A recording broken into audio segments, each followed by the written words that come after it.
Mécanique du point, conservation de la quantité de mouvement, épisode numéro 3, choc inélastique, étude dans le référentiel du centre de masse.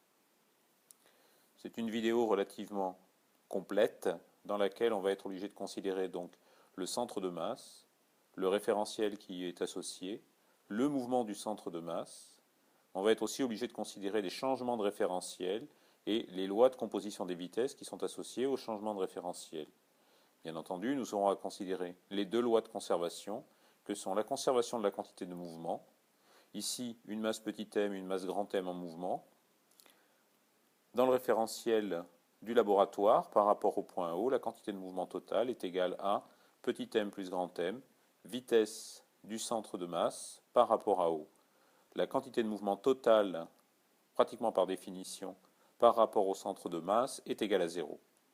La conservation de l'énergie, ici dans ce choc inélastique, s'écrira en considérant l'énergie cinétique par rapport à G avant le choc, qui sera égale à l'énergie cinétique par rapport à G après le choc, plus l'énergie associée au collage des deux particules. La situation est donc une masse petit m à la vitesse grand V qui vient taper une masse grand M au repos, c'est l'état initial dans le référentiel du laboratoire.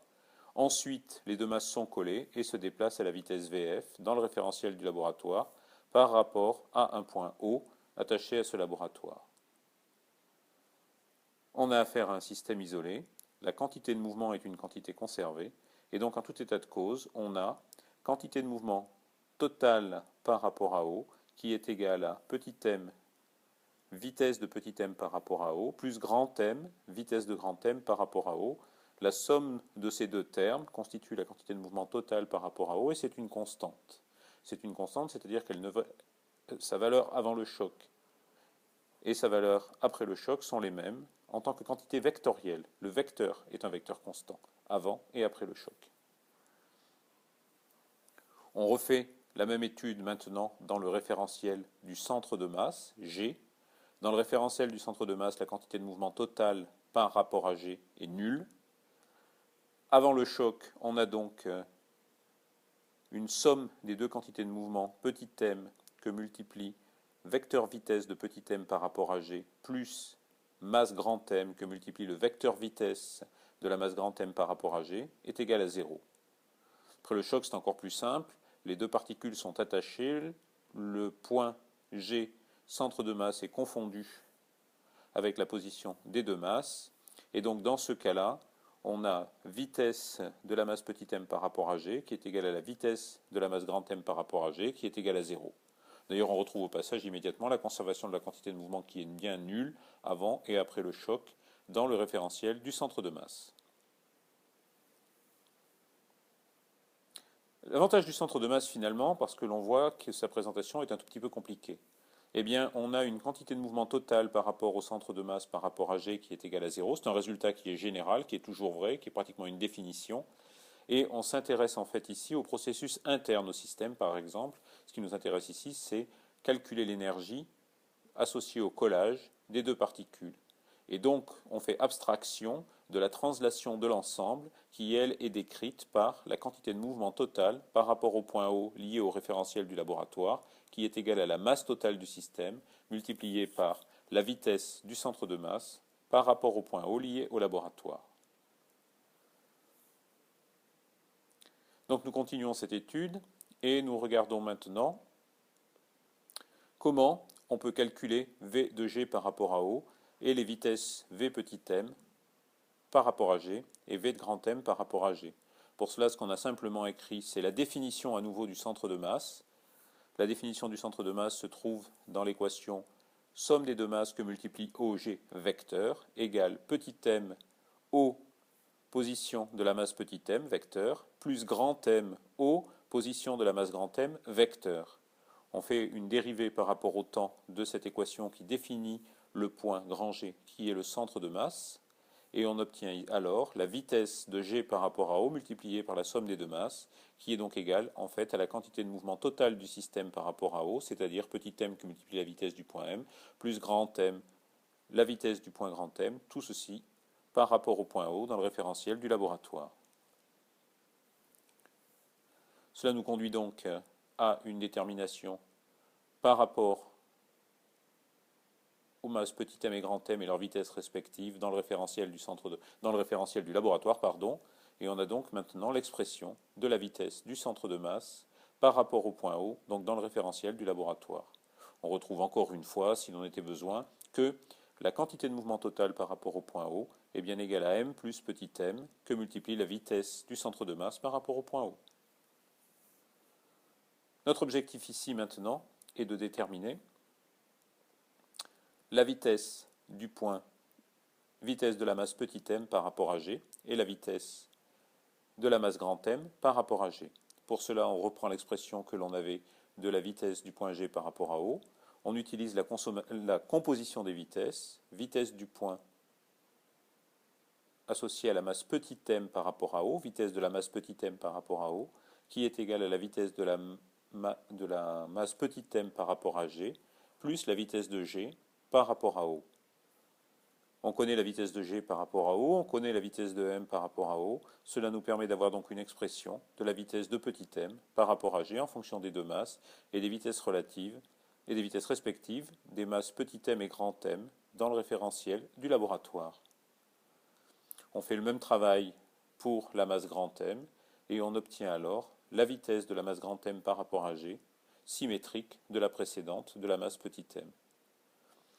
Oui, bien entendu, la remarque, on vérifie encore une fois au passage en appliquant la formule que l'on vient trouver pour la vitesse de la masse petit m par rapport à G et la vitesse de la masse grand M par rapport à G, que l'on a bien une quantité de mouvement totale dans le référentiel du centre de masse qui est égale à 0.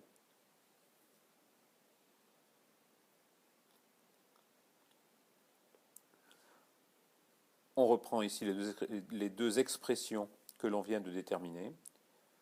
On se pose maintenant la question de cette vitesse dans l'état initial, compte tenu du fait que la vitesse de m par rapport à O est égale à grand V, et que la vitesse de la masse grand M par rapport à O dans l'état initial est égale à 0. On trouve donc que la vitesse de la masse petit m par rapport à G est donnée par grand M sur la somme des masses que multiplie grand V, et une expression tout à fait symétrique pour la vitesse de la masse grand M par rapport à G. On est donc dans cette situation où les deux masses se précipitent l'une sur l'autre dans le référentiel du centre de masse pour se percuter et se coller en arrivant au niveau du point G.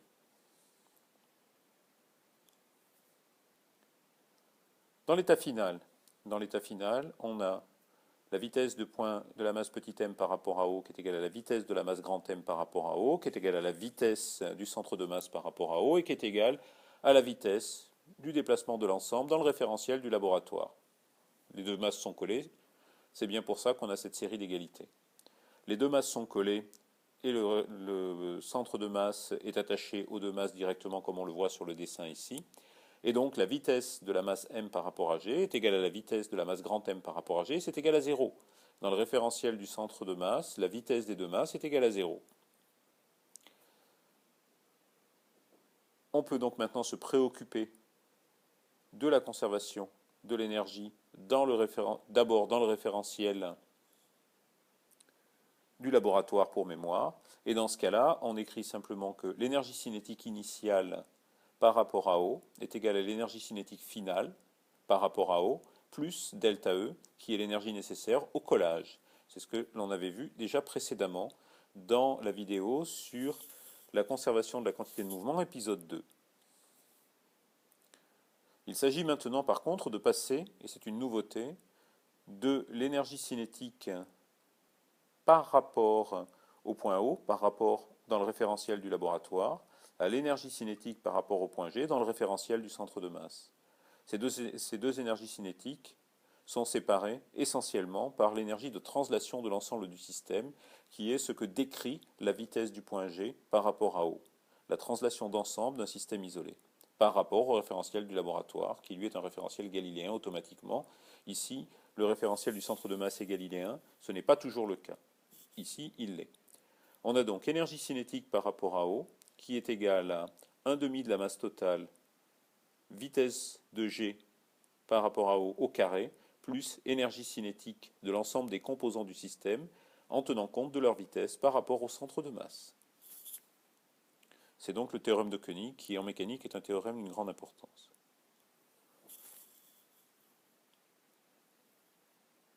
compte tenu de tout ça, eh bien, on arrive rapidement au fait que l'énergie cinétique avant le choc dans le référentiel du centre de masse est égale à l'énergie cinétique après le choc dans le référentiel du centre de masse, plus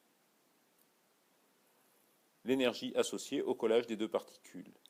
Le théorème de Koenig nous a permis d'enlever de part et d'autre un demi de masse totale de Vg au carré et de ne travailler pour les énergies cinétiques que dans le référentiel du centre de masse.